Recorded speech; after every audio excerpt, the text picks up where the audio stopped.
네, 이제 우리 아이들과 같이 사역하다 보면은 새로운 언어를 좀 발견하게 될 때가 많이 있습니다. 여러분 혹시 낚이다라는 말을 아시나요? 지금은 자주 쓰는데 처음에 낚이다 무슨 말인가 했어요. 뭐 어떤 때 쓰냐면 이게 음식 사진을 굉장히 맛있는 거 보고 딱 갔는데 엄청 실망스러울 때, 친구가 맛있다고 해서 인터넷 맛집 찾아서 가봤는데 완전 형편없을 때, 이럴 때를 좀 낚였다고 말하고요. 아니면 숙소를 갔는데 굉장히 좋은 곳인 줄 알고 찾아가 봤더니 막 물도 잘 안 나오고 막 거미줄 쳐져 있고 형편이 없을 때, 그럴 때를 보고 낚였다라고 하는데, 여러분 제가 제일 크게 인생에서 낚인 사건이 뭔지 아십니까? 바로 20살 때 신학교를 간 거였어요. 종신대학교를 갔었었는데 거기서 가장 큰 낚임을 당했어요. 왜냐면요, 학교 등하교 하면서는 이렇게 전도하고 기도하고 거기 가서는 이렇게 수도원 같은 조용히 묵상하고 그런 생활을 기대했었는데 그렇지 않은 거예요. 딱 원서를 내려갔는데 거기서 머리를 샛노랗게 염색하고 어떤 학생이 딱 내려오더라고요. 그리고 이제 친구들과 이제 하나님을 위해서 우리 인생을 드리겠다고, 이제 20살 친구들, 어리긴 하죠 물론. 근데 딱 그런 신앙 열정으로 똘똘 뭉쳐서 어떤 이야기를 하나 봤더니, 이제 신학과 남자가 많잖아요. 저기 유아교육과 자매들이 많으니까 연합으로 MT를 가자, 뭐 이런 얘기를 하고 있는 거예요. 그래서 뭐 굳이 뭐 지도 뭐 굳이 뭐 경건하지 않으면서 이렇게 막 정주하고, 이게 아닌데 막 이러고 있었죠. 자, 뭐가 잘못된 거죠? 물론 그 친구들이 잘못될 수도 있겠지만은 바른 신학교에 대한 그림에 대한 제가 갖고 있던 개념도 굳이 꼭 옳은 것은 아니었어요. 그렇죠?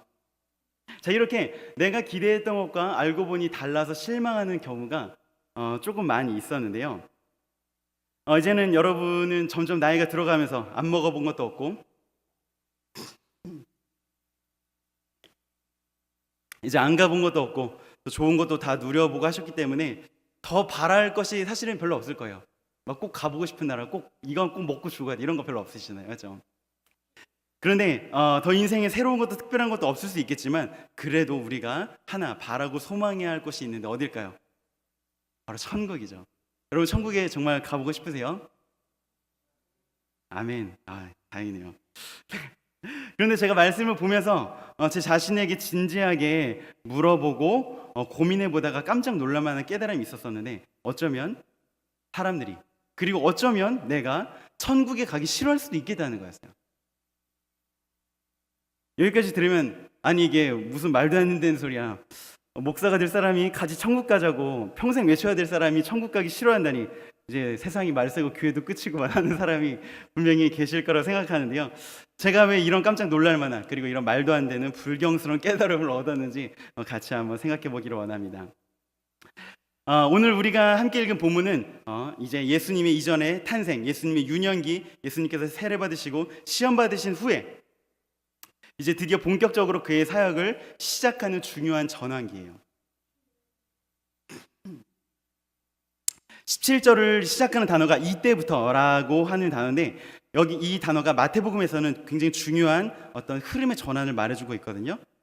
여기 쓰인 이때로부터라는 단어의 원어가 아포토테인데 마태복음에서 3번 쓰였고, 오늘 그 처음 중요한 전환점을 말해주고 있어요. 이제 본격적으로 사역을 시작하시는 그 장면이죠.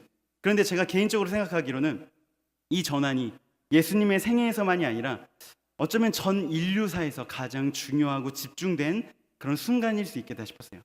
아주 오랫동안 수없이 크고 많은 일들이 있었겠지만 그 모든 인류사 중에서 가장 중요한 몇 년간을 꼽으라면 바로 이때가 아닐까 싶어요. 하나님께서는 이미 아담 때부터 늘 이 땅을 지켜보고 계셨고 그분의 역사를 행해 오셨지만, 아무래도 그분의 독생자이신 예수님이 본격적으로 구원 역사에 정점을 이루실 이때 가장 마음이 구워지지 않으셨겠어요? 13절에 보면은 예수님께서 나사렛을 떠나 갈릴리 지역으로 옮기시며 사역을 시작하시는데, 이 지역을 옮기신 것에 대해서도 수많은 성경 해설서들의 당시 상황을 고려한 여러 가지 해설들이 있어요. 그런데 그분이 베들레헴에서 처녀에게 잉태되어 태어나신 것, 나사렛에서 자라시며 나사렛 사람이라 불리시게 된 것, 그리고 여기 본문에 보다시피 갈릴리 지역으로 이동하신 것 하나하나가 바로 그 다음 14절에서 밝히고 있듯이 구속 역사의 예언을 이루신 거예요. 이것은 갑자기 계획된 것이 아니라 이미 아주 오래전부터 차근차근 준비되어지고 진행되어져 온 하나님의 계획하심이었다는 거죠. 여러분, 그럼 이 예수님의 계획하심이 언제부터 시작되었을까요? 첫사람 아담 때부터예요. 이제 그들이 죄를 범하고 죄의 결과인 저주가 주어지지만 하나님께서 그들에게 은혜를 베푸셔서 가죽옷을 입히시고 또 여자의 후손이 뱀의 머리를 짓밟을 것이라고 이미 예수님에 대한 복된 약속을 주셨잖아요. 이미 첫사람 때부터 그 헤아릴 수 없이 아주 오랜 기간 동안, 그리고 구약의 역사를 통해 차츰차츰 약속되어지고 준비된 그 하나님의 구원 계획이 드디어 본격적으로 펼쳐지려고 하는 것이에요. 그렇기 때문에 이때에 관한 중요함을 아무리 강조해도 부족함이 없을 것이에요. 하나님과 하늘의 모든 천사들이 예수님의 일거수일투족, 그분의 마음속에 품으시는 모든 생각들 하나하나에 쫑긋하고 귀를 기울이고 있으셨을 거예요. 무엇이든 우리가 처음 시작이라는 것은 굉장히 중요한 의미를 갖잖아요. 정치인들이 어떤 중요한 일을 시작할 때도 그들의 핵심 가치가 담겨진 출사표를 던지잖아요. 맞죠? 그러면 예수님께서 온 인류 역사상 가장 중요한 이 사역을 시작하시면서 어떠한 말씀을 가르치셨겠습니까? 예수님께서 사역을 시작하시면서 내놓은 그 출사표는 무엇일까요? 이는 단지 30년 동안만이 아니라 수천 년 전부터 또 긴 시간 동안 예비되어진 엄청난 의미가 담겨진 출사표일 텐데, 그 내용이 무엇이었을까요? 예수님께서 여러 말씀을 가르치셨겠지만 그 내용들이 모호하지 않고 분명하게 드러났던 것 같아요. 왜냐하면 오늘 본문이 마태복음 4장 17절 그리고 마가복음 1장 15절 두 곳에서 저자인 마가 마태가 예수님의 사역을 시작하시며 가르치셨던 이 내용을 아주 간략하게 동일하게 요약하고 있기 때문인데, 그것이 바로 회개하라, 천국이 가까이 왔다라는 거예요. 그런데 예수님의 이 가르침을 들었을 당시 이것이 처음 듣는 신기한 소리가 아니었어요. 왜냐하면 예수님의 길을 닫고 준비할 사명으로 살았던 세례 요한의 핵심 메시지 또한 이것이었기 때문입니다. 회개하라, 천국이 가까이 왔다. 그런데 이 메시지가 사람들의 마음을 흔들어 놓는 영향력 있는 것이었음을 성경을 통해 여러모로 확인할 수가 있어요. 요한이 외쳤을 때 여러 계급, 신분, 종류의 사람들이 요한의 메시지를 듣고 회심하러 세례를 받으러 나왔죠. 많은 사람들이 몰려왔기 때문에 세례를 받으려면 줄을 서서 아주 오랜 시간을 기다려야 했고, 그 중에는 심지어 로마 군사들까지도 있었어요. 신분 고하를 막론하고 나라 전반에 큰 영향력이 미쳐졌던 것이죠. 그래서 심지어 통치자였던 헤롯 왕도 이 요한을 함부로 할 수가 없었어요. 요한은 부자도 아니고 권력자도 아니었는데 그를 향해서 정면으로 손가락질하는 이 요한을 처벌하는데 상당히 애를 먹고 주저할 수밖에 없었죠. 왜냐하면 사람들이 그를 참 하나님의 선지자로 믿고 있었기 때문이에요. 그리고 또한 대제사장, 율법학자, 장로들이 예수님을 시험하러 왔을 때도 예수님께서 요한의 권위를 언급하시면서 답변하시니까 그들은 감히 요한이 거짓 선지자라고 말할 수가 없었어요. 그들이 요한을 따르지 않고 있었음에도 불구하고요. 왜냐하면 누가복음 20장 6절에 보면 모든 사람이 요한을 예언자로 확신하고 있기 때문에 그를 부정하면 백성들이 자신을 돌로 칠까 두려워했다고 나와 있습니다. 여기서 확인할 수 있는 사실이 무엇입니까? 수많은 사람들이 요한의 메시지에 영향을 받고 있었다는 것이에요. 어떤 메시지요? 회개하라, 천국이 가까이 왔다. 이 메시지에 귀 기울여 들었다는 거예요. 그리고 수많은 사람들이 회개했는데 왜 회개했냐면 천국이 가까이 왔다는 것을 믿었기 때문이에요. 천국이 임할 때 거기서 제외되고 싶지 않으니까, 천국이 들어올 때 그 천국 백성이 되고 싶으니까. 즉 천국이 가까웠다는 이 메시지가 이스라엘 일반 대중들로부터 마음을 사고 있었고, 또한 요한과 예수님의 메시지를 듣고 있는 그 사람들이 그 나라의 도래, 하나님 나라의 도래, 이미 이제 다가올 천국에 대한 어떤 기대감이 있었다는 거예요. 우리가 왜 교회 다니죠? 라고 물어볼 때 가장 많이 나오는 대답이 아마 천국 가려고일 거예요. 사람에게는 종교성이 있고 사후세계에 대한 의문과 두려움이 있기 때문에 천국은 얼마나 매력적인 단어예요. 그렇죠? 실제로 이슬람에서는 우리가 구원받은 것을 확신하는 것과 달리 알라에게 잘 보여서 천국 극락에 들어가기 위해서 평생 두려워하며 종교적인 열심을 가지고 죽음까지도 불사해요. 왜요? 천국에 들어가기 위해서. 그런데 천국에 대한 이러한 관심은 지금 교회를 다니고 있는 우리들만이 아니라 예수님 당시에 이스라엘 사람들에게서도 마찬가지로 있었다는 것이죠. 그러면 그들이 기대하던 천국은 무엇이었을까요? 천국을 소망하는 강도는 그들이 우리보다 훨씬 더했을 거예요. 객관적으로 삶의 질, 삶의 정황만을 살펴보아도 우리는 그들보다 훨씬 더 좋은 세상에 살고 있죠. 자꾸 목이 타네요.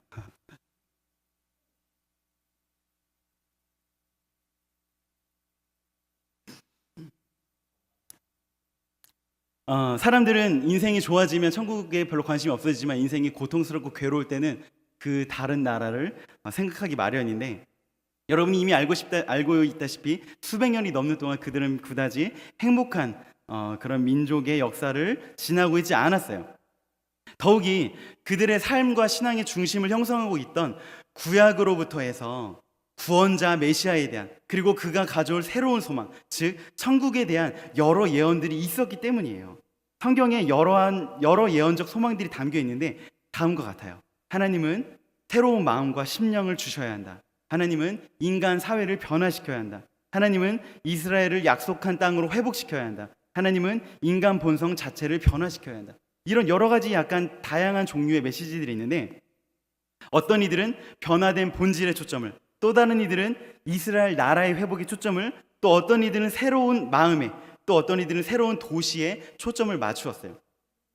한편 많은 사람들이 그래도 동일하게 좀 공유하고 있었던 심상이 뭐냐면, 임박한 심판, 그리고 회복이 오실 이의 도래로 실현될 것을 소망했던 거예요. 구원자가 오면 천국이 오고 악의 세력이 물러간다는 것이죠. 그래서 불의한 자들에게 하나님의 진노가 쏟아지고 의로운 자에게는 하나님의 복이 쏟아지는 것을 기다리고 있었어요. 그들이 그렸던 천국에는요.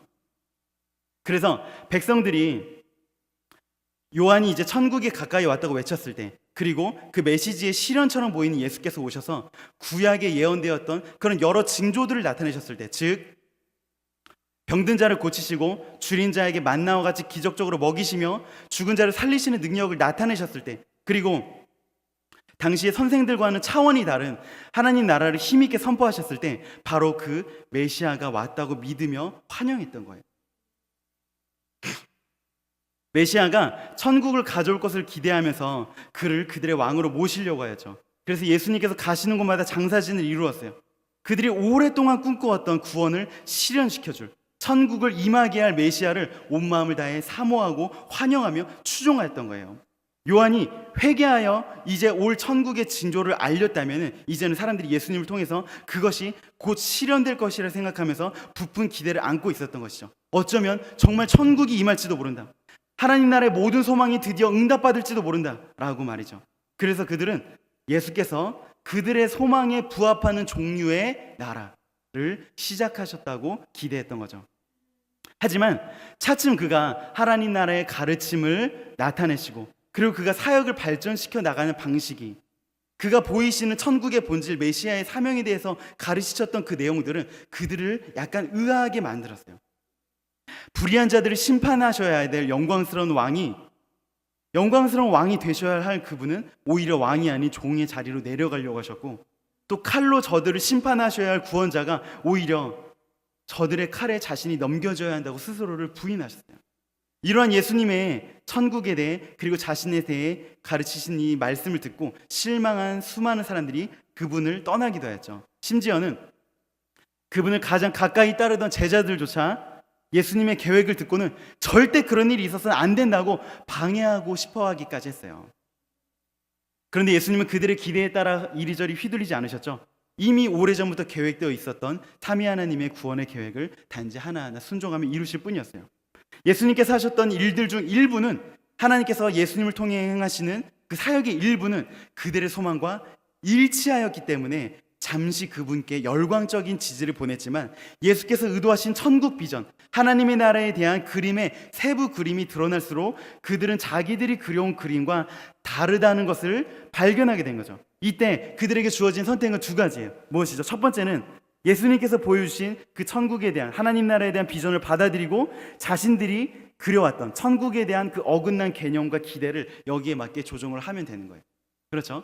그리고 두 번째는 뭐죠? 예수를 떠나서 그가 줄 천국을 거부하고 그의 계획을 거부하고 다른 천국을 기다리는 거예요.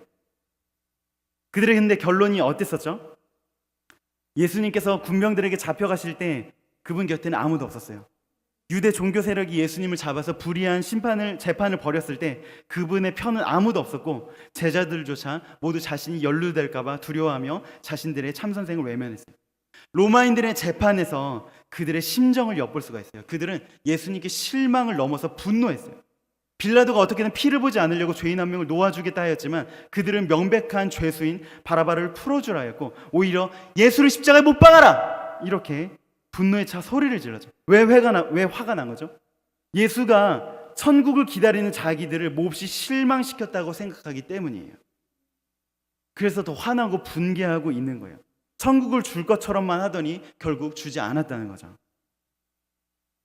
회개하라, 천국이 가까이 왔다는 이 메시지를 들었을 때 그들의 마음이 기대에 부풀어 올랐지만 결국 그들은 회개하지 않은 채 그들이 원하는 천국에 들어가려다가 그들의 돌이킴이 없이 자신들이 그려놓은 천국에 들어가려다가 결국 구세주를 십자가에 못 박는 비극을 저지른 것이죠.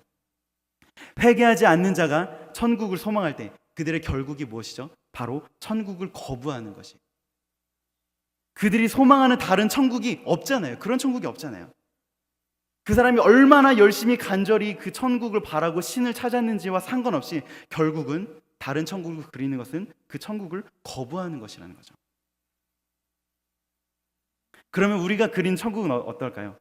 제가 꽤 오랜 시간 동안 어린이 사역을 했었는데 이제 아이들과 같이 일을 하면서도 이제 예수님 구원 천국에 관한 것을 많이 가르쳤겠죠. 그럼 이제 제 머릿속에 그 잊혀지지 않는 그런 재미있는 그림들이 있어요. 얘들아, 이제 너희가 천국을 상상해보고 그려봐 하면은 그 천국을 보면 그 아이가 어떤 아이인지 굉장히 분명하게 드러나요. 무엇이 있나 보니까 어떤 아이의 그림에는 최신형 핸드폰, 닌텐도, 플레이스테이션, 대형 TV 막 이런 것들이 있어요. 이제 이런 것이 있으면 나는 정말 행복해라는 거죠. 그리고 또 어떤 아이는 멋진 스포츠카가 여러 대 있는 그런 큰 집을 그려놓고요. 아니면 어떤 예쁜 여자아이는 예쁜 옷, 액세서리, 또 신발, 구두를 진열할 수 있는 그런 공주 같은 방을 그려놓고 이게 바로 천국이라고요. 그리고 또 약간 퉁퉁한 이런 뚱뚱한 아이들은 뭘 그리냐면 빕스도 그리고 맥도날드 그리고 돼지갈비집도 딱 그린 다음에 그 앞에 간판을 하나 세워요. 뭘까요? 평생 공짜 하고 이것이 바로 천국이라는 거예요. 그 아이는 정말 그렇게 생각할 수가 있겠죠. 이 그림을 보면 사실 너무 귀여워서 아빠 미소가 절로 지어지기도 하지만 웃어 넘길 수만은 없는 것은 한 번쯤은 제가 반드시 짚고 넘어가요. 얘들아, 천국은 우리가 원하는 것이 가득 채워진 곳일까? 천국에는 내가 원하는 것이 모든 것이 다 있을까? 라고 물어봐요. 여러분은 어떻게 생각하세요? 천국을 어떤 곳이라고 생각하세요? 아이들이 생각해냈기에 이건 유치한 그림이지만 이제 우리는 성숙한 어른이고 우리가 그려낸 천국은 그 아이들이 그린 것과 차원이 다른 천국을 그리고 있을까요? 안타까운 것은 어른이 그린 천국도 크게 다르지 않을 때가 많다는 건데요. 사실 설교 때 천국은 이런 곳입니다라고 세부적으로 묘사하진 않아요. 여러 이유가 있는데 왜냐하면 이미 여러분이 천국에 대해서 잘 알고 있다 생각하기 때문에 간과하는 면이 많이 있어요. 천국을 몰라서 천국에 대해 배워보고 싶어서 여기 온 게 아니잖아요. 천국에 가고 싶어서 온 거지, 맞죠? 그러면 교회 안에서 천국에 대해서 가장 집중적으로 듣게 되는 기회가 언제입니까? 바로 천국 간증이라는 이름 하에 강사를 초청해서 신기하고 놀라운 그 지옥도 가보고 천국도 가본 그런 사람들의 이야기를 듣거나 책을 통해서 보는 거예요. 저는 이렇게 어렸을 때 생각했어요. 왜 하나님은 어릴 때부터 하나님을 열심히 섬겨온 나에게는 그런 천국 여행을 시켜주시지 않고 아쉽게 그들에게만 시켜주셨을까라고 했지만 지금은 어떻게 생각하냐면요, 그들이 묘사하는 천국을 들어보면 그런 천국을 오히려 안 가봐서 다행이라고 생각해요. 전국 교회를 돌면서 수천 번의 집회를 한 구모모 집사라는 분이 계셔요. 그분의 천국 간증을 보았는데 어떤 메시지였냐면 자기의 천국집은 보석이었고 사도 바울의 집에는 크리스탈 탁자가 있다는 것으로 시작해서 자기가 가난한 교회를 위해서 봉고차 가격을 헌금하였더니 자기의 천국 물질 창고에는 봉고차가 있고 돈이 수도 없이 쌓여 있었대요. 여러분 이런 간증 많이 들어보셨죠?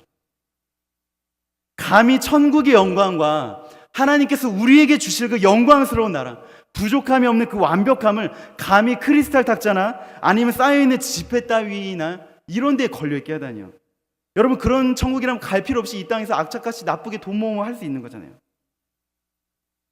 기억해보면 저도 어릴 때 할머니 따라서 그런 간증 집회라든지 부흥회를 많이 다녔던 것 같은데 그 어린 마음에도 뭔가 이상하다 라는 생각이 있었어요. 막 개털모자 이런 거 있잖아요.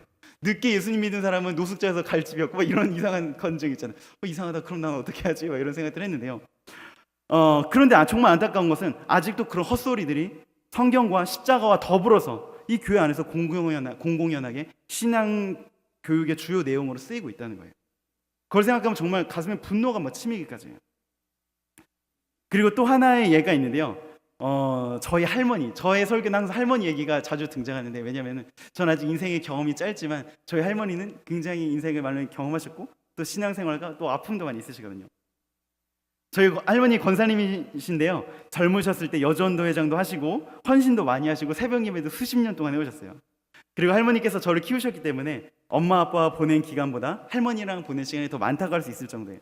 그래서 정말 친하고 가깝기 때문에 제가 조심스러운 이런 질문도 할 수 있어요. 뭐냐면요, 우리 권사님들 깜짝 놀라실 텐데, 할머니 천국 가고 싶지 않아?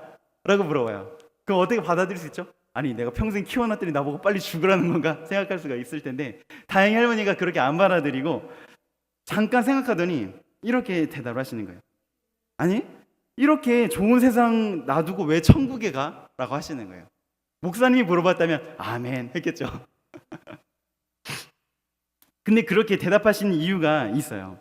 그 세대의 많은 어르신들이 그러하셨듯 저희 할머니도 인생에서 많은 고난을 겪으셨는데요, 짧게 이야기하면 위안부에 동원될 뻔한 위험도 있으셨고, 또 사람이 바로 옆에서 막 죽어나가는 피난길도 경험하셨고, 북한군에 끌려갈까봐 나이가 한참 많은 할아버지한테 등 떠밀리듯이 억지로 결혼하셨고, 또 자녀 셋을 낳아놓으셨는데 제 아빠가 5살이셨을 때 할아버지가 돌아가셨어요. 그 이후에 그 친정으로부터 서방 잡아먹는 년이라는 그런 핍박을 들으시면서 사시고, 시장통에서 안 해본 일 없이 억초까지 버텨내면서 새 자녀를 키우셨는데, 그 중에 가장 아끼던 막내딸을 비롯해 또 저희 큰아빠가, 그러니까 두 자녀가 먼저 세상을 떠났고, 하나 남은 저희 아빠도 사업에 매우 어려움 당해서 고통받았을 때가 있어요. 그러니까 뭐 인생이 되는 일 하나도 없는 거죠. 이렇게 스토리로만 보면 정말 고통에 가득한 연속이었는데, 할머니는 정말 짜장면을 굉장히 좋아하시는데 그거 한 그릇 아까워서 사드시지 못하고 근근히 겨우 연명하면서 사셨는데, 이제는 어느 정도 좀 안정되어서 드디어 밥 걱정 안 하고 이제 살고 있으신 거죠. 그리고 이제 또 손주가, 아끼는 손주가 하나님의 일을 하니까 보람도 있고, 또 귀여운 증손주도 보고 하니까 어느 정도 이제 세상이 좀 이제 편하게 좀 느껴지는 거예요. 그러니까 내가 평생 고생을 하다가 드디어 이 지점에 이르렀는데 내가 왜 아깝게 빨리 천국을 가? 라고 하시는 거죠. 그건 좋지만 뭐가 문제죠? 교회를 수십 년간 다닌 권사님이 천국 가고 싶어 하지 않는 거예요. 솔직히 자문을 하면요. 죽으면은 지옥 갈 수는 없고 기왕이면 천국 가는 것인데, 순위를 매겨보면 1순위는 잘 먹고 이 세상에서 잘 먹고 잘 살 수 있는 것, 2순위는 천국 가는 것, 3순위는 이 세상에서 어렵게 사는 것, 4순위는 지옥 가는 것, 이렇게 뭐 이야기해 볼 수 있겠죠. 여러분에게 질문해 보고 싶어요. 천국이 그렇게 시시한 곳일까요?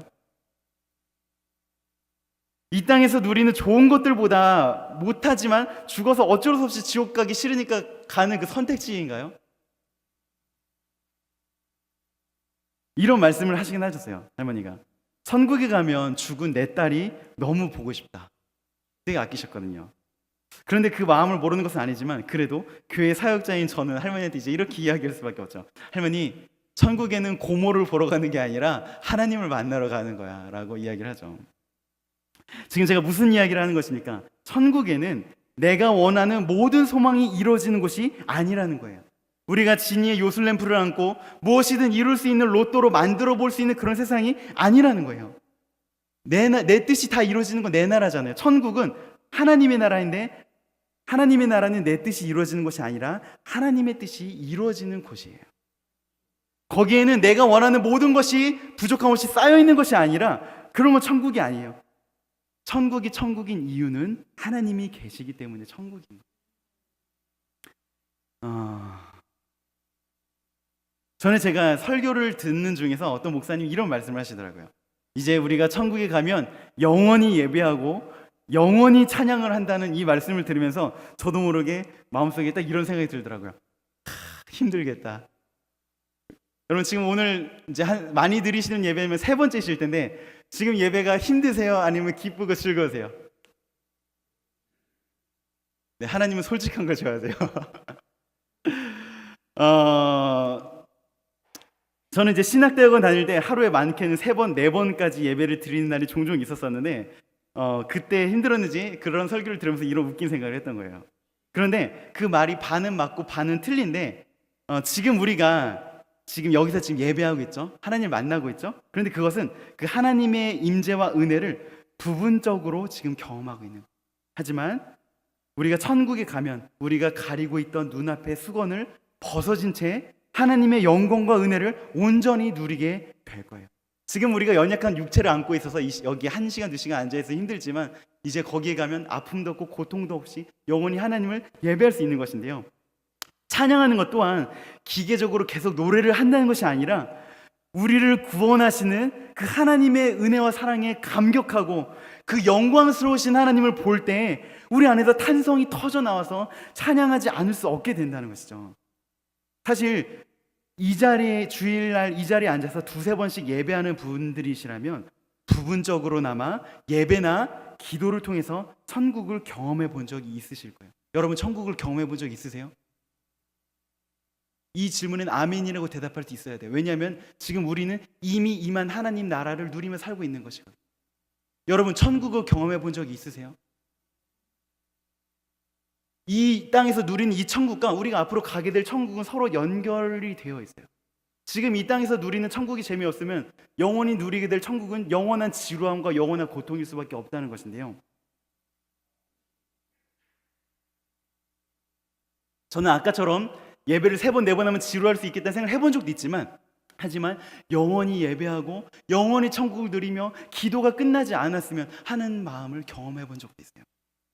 여러분 그때가 언제이실까요? 여러분도 다 있으실 텐데요.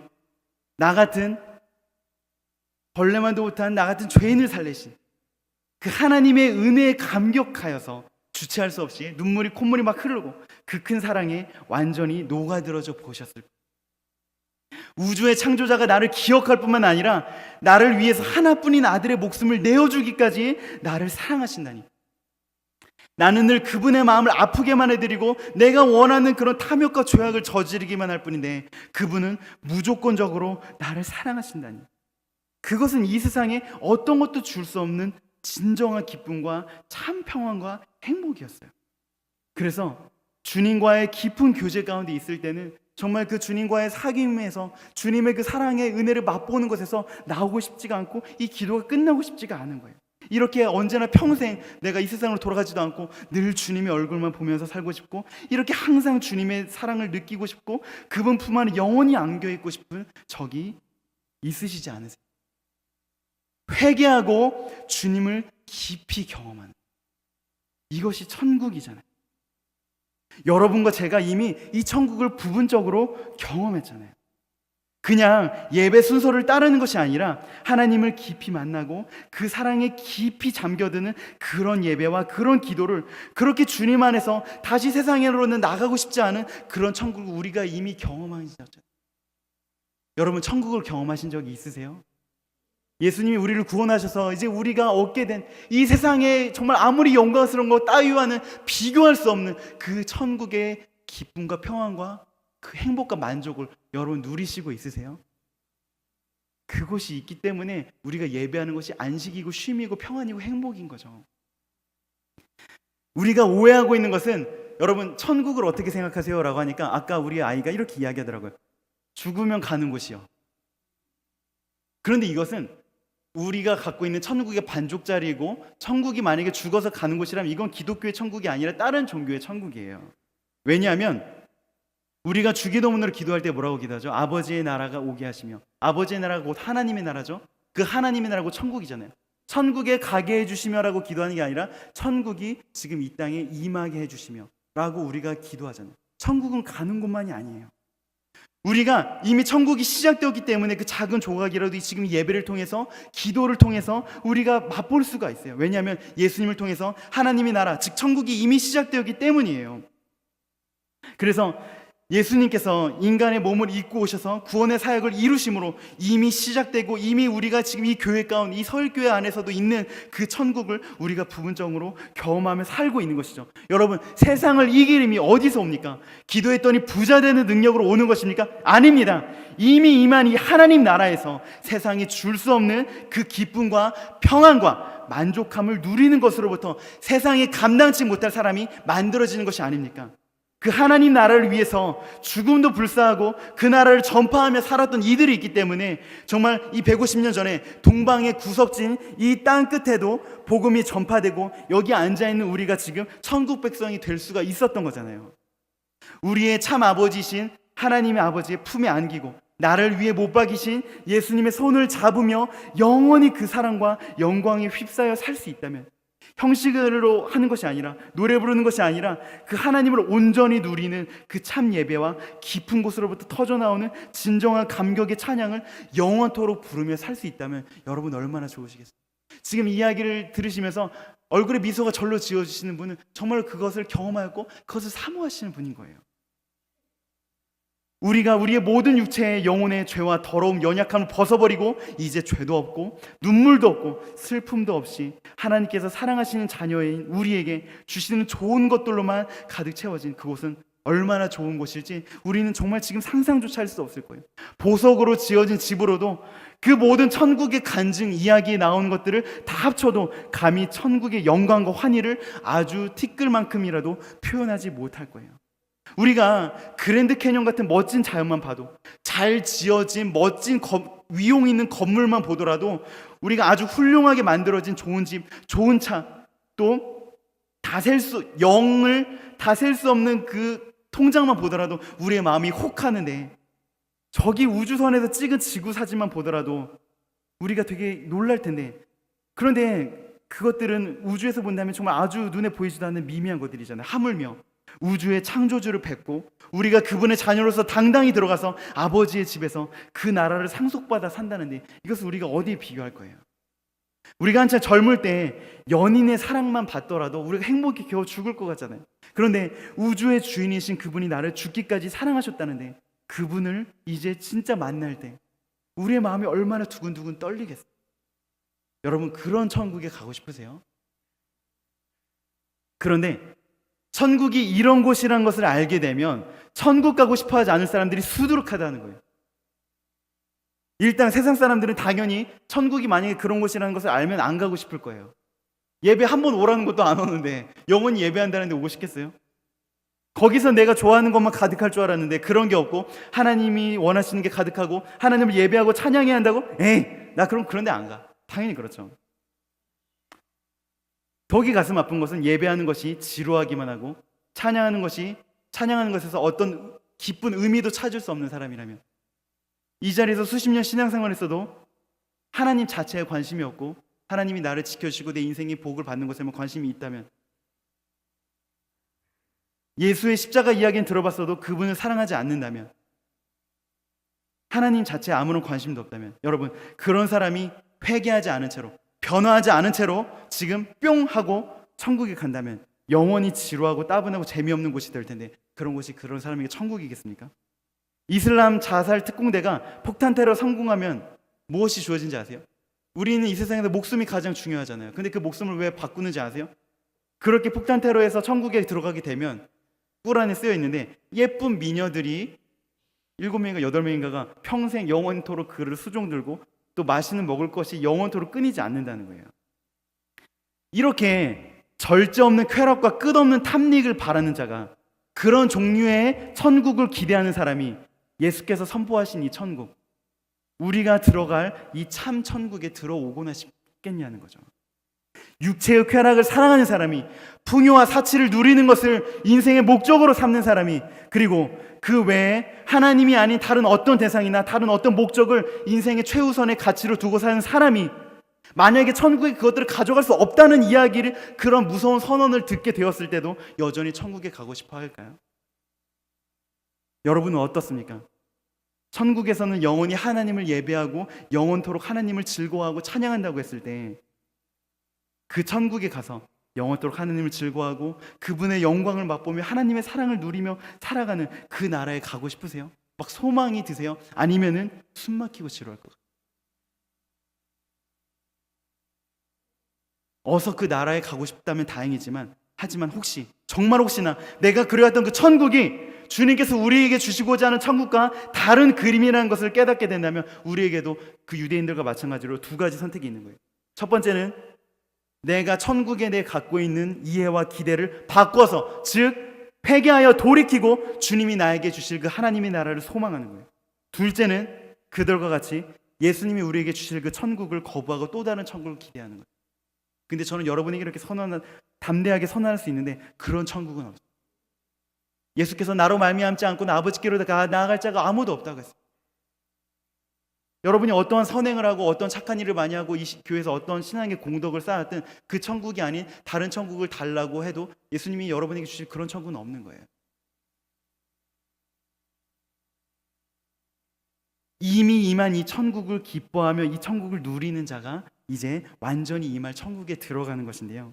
우리는 이미 임한 하나님 나라, 이미 임한 천국, 그리고 앞으로 이제 오게 될 그 천국 사이에서 살고 있어요. 그렇기 때문에 우리가 부분적으로 누리고 있고 또 앞으로 이제 완전히 그 나라를 이제 우리가 얻게 될 터인데, 제가 여러 번 말씀드린 것처럼 지금 우리가 누리는 이 천국과 우리가 앞으로 갈 천국이 끊어져 있다는 게 아니라는 거예요. 이미 임한 이 천국을 부분적으로 우리가 누리면서 우리가 살아가는 거예요. 예수님의 구속의 은혜를 누리고 성령님의 내주하심을 경험하여 하늘의 기쁨과 영광을 이미 조금 맛본 자들이나 이제 그리고 그런 자들이 이제 완전히 임할 천국을 소망하며 이 땅에서 그것을 더 많이 누리기를 소망하고 하나님께 더 많이 누리게 해달라고 간구하면서 살아가는 성도의 삶이 바로 이런 것이에요. 성도의 삶을 짧게 말하면 이미 임한 천국에서 회개하며 살아가고 완전히 임할 천국을 소망하며 살아가는 것, 이것이 성도의 삶이에요. 이제 설교를 마치려고 합니다. 제가 처음에 설교를 시작할 때 어쩌면 제 자신이 천국에 가고 싶어 하지 않는 게 아닐까라는 충격적인 내용을 발견했다고 했잖아요. 천국이 어떤 곳인지 더 잘 알게 되고 나서 제가 생각했던 것인데, 만약에 제가 물론 한 몇 년 지나면서 조금 더 나아지긴 했지만 그렇다 하더라도요, 여러분과 함께 우리 같이 예수 믿고 천국 갑시다라고 말해야 될 이 사람이 지금 제가 이 상태로 더 회개하지 않고 더 변하지 않고 지금 엘리야나 에녹처럼 하나님 나라에 지금 딱 가게 된다면 지금 제 자신이 행복할까라고 물어봤을 때 정말 솔직히 그렇지 않은 마음들이 여전히 더 많아요. 왜 그렇습니까? 물론 제가 예배하는 것을 완전히 싫어하는 건 아니에요. 예배하는 것이 가장 좋고 주님을 깊이 만나는 기도의 자리에서 나오고 싶지 않아서 몇 시간이고 기도하면서 어떻게든 조금이라도 더 그 은혜를 경험하려 사막에서 물을 찾듯이 간절히 주님을 사모한 때가 있었죠. 그리고 지금도 삶에서 간간히 있죠. 그런데 저의 시간들을 더 많이 차지하는 그 인생의 마음의 상태는 어떠냐면, 그런 주님이 주신 은혜는 어디 갔는지 하나님을 사모하기보다 이 세상의 매력적인 것들이 너무나 좋은 거예요. 제가 20살 때 신학교 바로 갔을 때는 나는 욕심도 없고 나는 하나님의 영광에 사로잡힌 사람인 줄 알았는데 그게 아니라 이 세상이 얼마나 좋은지를 맛보지 못했기 때문이에요.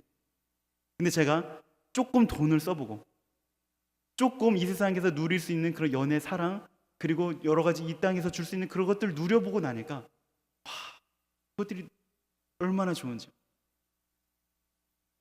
그것들을 사랑해서 그것이 없이는 살아도 즐겁게 행복하게 살아지지 않을 때가 많은, 그리고 그것들을 갖지 못할 때는 마음이 불행할 때가 많은, 예수 천국을 갖고 있지만 불행할 때가 많은 거예요. 예배하는 것을, 하나님 만나는 것에 대한 감격은 없고 의무와 짐처럼 여겨지니까 하루에 3-4번 예배하는 것이 고역이 되는 거예요. 그래서 빨리 이 예배를 마치고 내가 사랑하는 다른 것을 누리고 싶어 하게 되는 거예요. 그런 내가 지금 바로 천국 가면 행복하지 못할 것이라는 그 사실을 제가 깨닫게 돼요. 이것은 마치 첫사람 아담이 스스로 에덴 동산에서 하나님 나라를 깨버린 것처럼, 그리고 유대인들이 천국 자체이신 예수 그리스도를 거부하고 그분을 못 박아 죽인 것처럼 지금 저도 여전히 그들과 마찬가지로 복음 안에 있는 그 하나님 나라를 거부하고 다른 천국, 다른 소망을 그리면서 있는 것이니 이것이 얼마나 애통할 일이에요. 천국 백성이 되었을 뿐만 아니라 평생 복음을 전하고 우리같이 하나님 나라에 갑시다라고 말해야 할 사람이 정작 그 하나님 나라에 가고 싶어 하지 않으니 이게 얼마나 어이없고 웃긴 상황이에요. 그런데 그 당사자인 저는 웃음이 나지가 않더라고요. 이 사실을 알고 나니까 가슴을 치고 애통하게 하시더라고요. 정말 예수님께서 하나님 나라를 전파하셨을 때 이를 가장 크게 방해한 것은 헤롯 왕도 아니었고요, 로마의 군사들도 아니었어요. 오히려 천국 주권을 알고 있던 유대교 중심에 있던 사람들이었어요. 어쩌면 예수님 당시처럼 오늘날에도 이미 임한 이 천국의 길을 반대하고 방해하는 자들이 도리어 천국 주권을 알고 있는 이 교회 중심 가운데 있을 수도 있다는 거예요.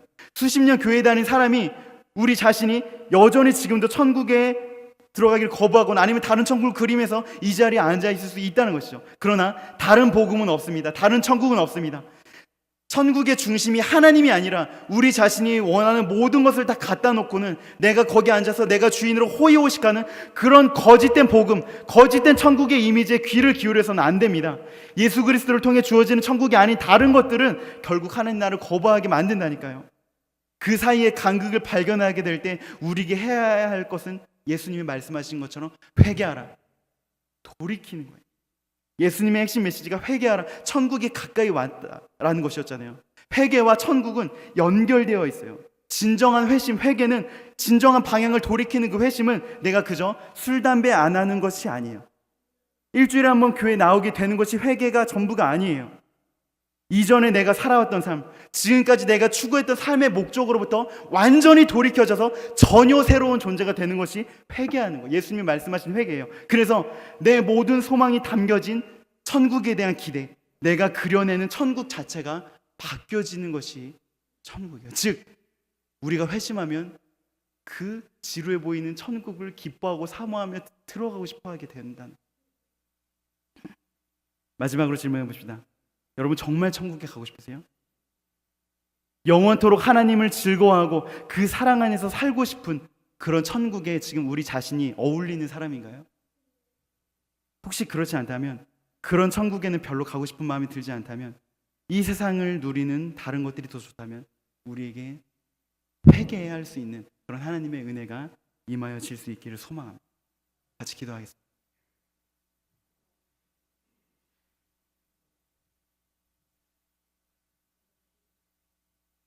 살아계신 하나님 아버지, 첫사람 아담 때로부터 모든 인류가 스스로 우리 마음속에서 하나님을 쫓아내고 하나님 없이 우리 마음대로 살아내기를 원해서 우리가 반역을 저질렀고 죄를 저질러서 그 죄의 대가로 우리가 영원히 멸망을 당해야 하지만 하나님은 우리를 불쌍히 여기셔서 그런 우리를 쓰레기통에 던져놓지 않으셨습니다. 그런 우리를 지옥에 버리지 않으셨습니다. 그리고 우리를 위한 그 영원한 천국을 주셨습니다. 하지만 주님, 어린 갓난아이가 무엇이 좋은지 무엇이 자기에게 나쁜지 알지도 못하고 아무거나 입에 집어넣는 것처럼 하나님, 우리도 미련하여서 정작 주님이 우리에게 주시고자 하는 천국은 거부하고 여전히 우리의 욕심, 우리의 탐욕, 우리의 모든 썩어질 것들을 가지고 천국에 들어가고 싶어하는 우리의 왜곡된 소망들을 봅니다. 주님, 유대인들을 결국 예수님이 가져다 주시고자 했던 그 천국을 거부하고 예수님을 십자가에 못 박았습니다. 하지만 주님, 우리는 그렇지 않게 하여 주십시오. 하나님, 내가 그려왔던 천국이 주님이 우리에게 주시고자 하는 그 천국과 다르다면 회개하고 돌이켜 주님이 말씀하시는 그 천국에 가고 싶어하는, 그 천국에 갔을 때 영원히 행복하고 즐거워할 수 있는 그런 천국에 어울리는 사람이 될 수 있도록 인도하여 주시옵소서. 하나님의 은혜로 인해서 이제 우리가 술도 끊고 담배도 끊었고 매주 예배도 잘 지키고 있고 우리가 11조도 드리고 있고 우리가 나름 세상에 있는 사람들보다 더 착하게 살고 있습니다. 하나님, 하지만 우리가 더 돌이키고 더 새로워지기를 원합니다. 우리가 수십 년 동안 주님을 알고 믿었지만 더 주님을 사랑하고 더 주님께 가까이 나아가기를 원합니다. 하나님, 우리가 그리는 천국에 대한 이미지까지도 완전히 뒤바뀌어지기를 원합니다. 우리가 가장 즐거워하고 소망하는 것이 바로 그 하나님의 사랑을 누리는 것, 영광스러운 그 하나님의 얼굴을 배우는 것이 우리의 가장 크고 중요한, 가장 간절한 소망이 되게 하여 주시옵소서. 하나님으로 우리가 가득 채워져서 하나님의 그 구속의 사랑, 우리를 위해 죽으신 예수 그리스도의 사랑으로만 우리가 가득 채워져서 다른 이 땅의 어떤 것들도 감히 우리 마음에 침범하지 못하게 하시고 우리가 오직 그 사랑과 그 영광만 사모하며 살아갈 수 있도록 인도하여 주시옵소서. 이 땅에서 우리가 그 천국의 영광과 기쁨을 누림으로써 주님, 세상이 감당치 못한 이 엄난한 세상을 이겨나갈 수 있는 그런 능력의 사람들이 될 수 있도록 하나님 붙들어 주시옵소서. 우리를 그날에 맞아들이실, 또 이 땅에서 그 천국을 누리게 하실 감사하신 주 예수님의 이름으로 기도합니다. 아멘.